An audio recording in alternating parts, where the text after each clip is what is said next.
Greetings. Thank you for joining me today. I'm your host, Ori L. Javon, and I'm so happy to be here with a mover, shaker, innovator, entrepreneur, engineer, compassionate leader.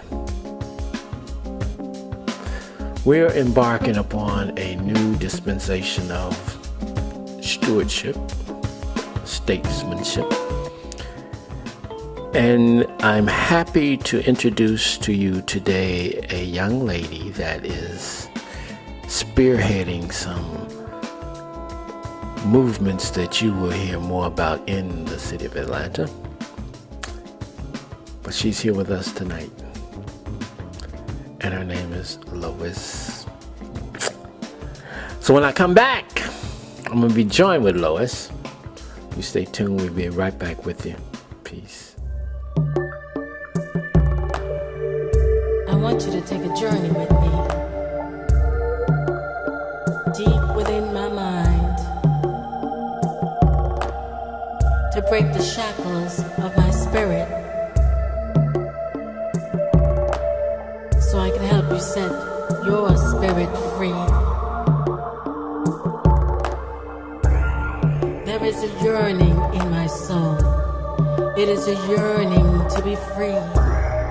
It engulfs my very mind, subduing my creativity. There is a yearning in my soul. It is a yearning oh so deep, always fighting to release, imprisoned by my inability to be. When your soul aches to create. Welcome, Lois. Thanks for having me. Thank you for coming. First of all, Lois, I want you to introduce yourself to the audience. Give us your full name, where you're from. Yes, do that, please. Okay. So my name is Lois Bugg Shadrick. Okay. I live in Downers Grove, Illinois, which is a western suburb of Chicago. Okay. And I'm here in Atlanta as the chairperson of the exploratory committee, Al Bertell for mayor. Wow. In 2013. Wow, that's a major mouthful that you said there. And I really want to get right into a little bit about your background, first of all. What type of work did you come from? What are your experiences that put you into the mood to exploratorily elect a mayor 3 years from now? Right, so I spent the early part of my career as an engineer. Okay. I worked for AT&T, Lucent Technologies, NASA. I put wireless phone systems in, primarily in Asia, a little bit in South and Central America. Okay.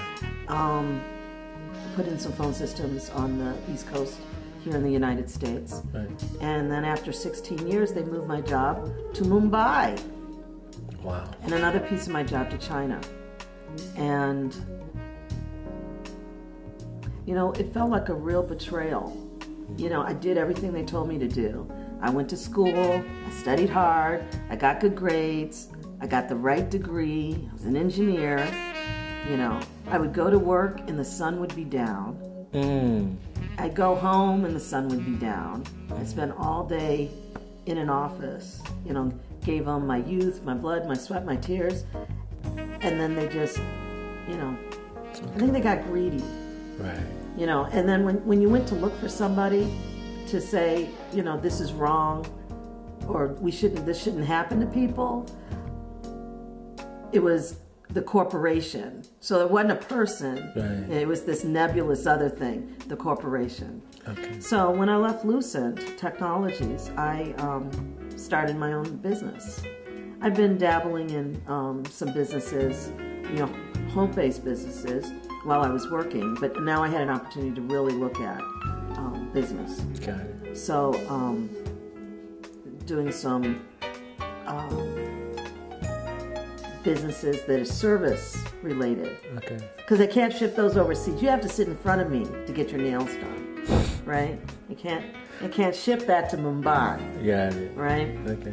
And selling beauty products Okay. along with that. It's having a ball. Still having a ball. Don't tell anybody because work's supposed to be hard and not fun. But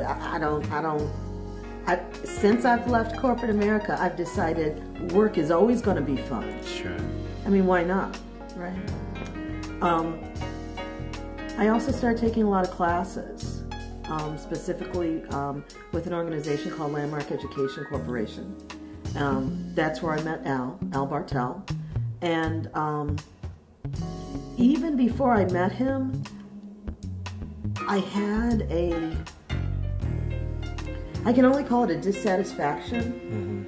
I live in DuPage County in Illinois, predominantly Republican. I'm a Navy vet, felt a real pull to, do my civic duty, be a patriot. Tried to become an election judge, and you actually had to declare whether you were a Democrat or a Republican to be allowed to be an election judge. And I said, well, I'm independent. And they said, well, then you can't be an election judge. And I'm like, well, what's that about? So I put down a party, became an election judge, and then just really got to see how things started working, how they changed the polling places so people couldn't find where they were supposed to vote. They've been voting one place for 10 years, and all of a sudden, the polling place got changed. Yeah. And polling places were supposed to be designed so that you could walk to them. Right. That was the whole point of them being, there was being so many of them. And all of a sudden you got to get in your car and drive across a 4-lane highway to get to your polling place. Anyway, I wasn't really involved in politics. I was mostly disillusioned by them. Then I started, like a lot of people, in 2008, just really looked at, what President Obama was doing and saying. And I knocked on a lot of doors in the rain. Got it. I just really started looking at what our elected officials were supposed to be doing, and then what they said they'd do, and then what they were actually doing. Got it. And I started looking at the difference between a statesman or statesperson and a politician. Had elected officials who year after year would be working to get reelected. But then when you ask them what they did on your behalf, they couldn't tell you, because whose behalf they were working on was the special interest groups, the lobbyists, and the corporations that gave them money. Not the people who voted them in. And you would think all you'd have to do is vote them out, but the momentum of a name being known over years, an incumbent, very difficult to unseat. Got it. They don't even have to work hard. Oh, and the little work they do, we paid for, right? They don't call it campaigning. They just send out a little letter telling you what they did. Yeah. But they only do that when it's about time to vote for something, right? Got it. The rest of the time, you don't hear from them. So, what made you particularly interested in the campaign with Al Bertell? The first thing that I saw was that he was running as an independent. And not as an independent because he didn't like the Republican Party or he didn't like the Democratic Party, but he's running as an independent because he wants everybody to have a seat at the table. His background is mediation and arbitration, facilitating conversations, roundtable discussions, having people sit down and figure it out. When I lost my job at Lucent, the company actually went from 135,000 employees to 30,000 employees in 5 years. It's a bloodbath, right? And our elected representative when everybody started complaining and saying, what are you going to do? We need jobs, we need jobs. She actually said she didn't realize it had gotten so bad. And we actually had whole towns lose their economy, because when you have that many people eating lunch Monday through Friday, and then all of a sudden they're not, we're talking about whole strip malls closing down, wow. restaurants closing down, because there wasn't anybody there to, that's crazy. And when I asked her, you know, what are you doing? She didn't have anything to say. So I had that background, and then saw a very stark difference in the way Al Bertell was looking at engaging everyone. Mm-hmm. Not just, you know, to get elected at the last minute, mm-hmm. but he's been engaging people around the Atlanta metro area his whole career. Wow. Engaging, what does that mean to you?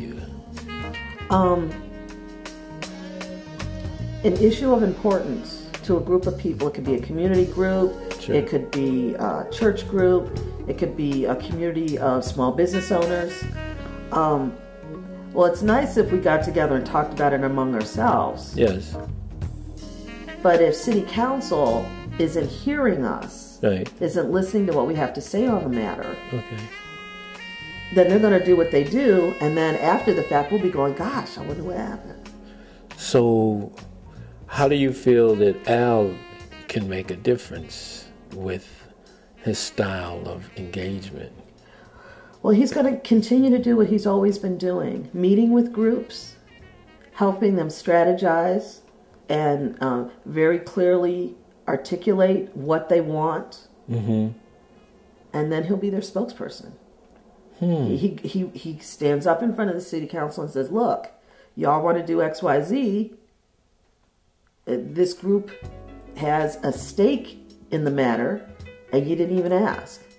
But that's okay, because even though you didn't ask, we're going to tell you.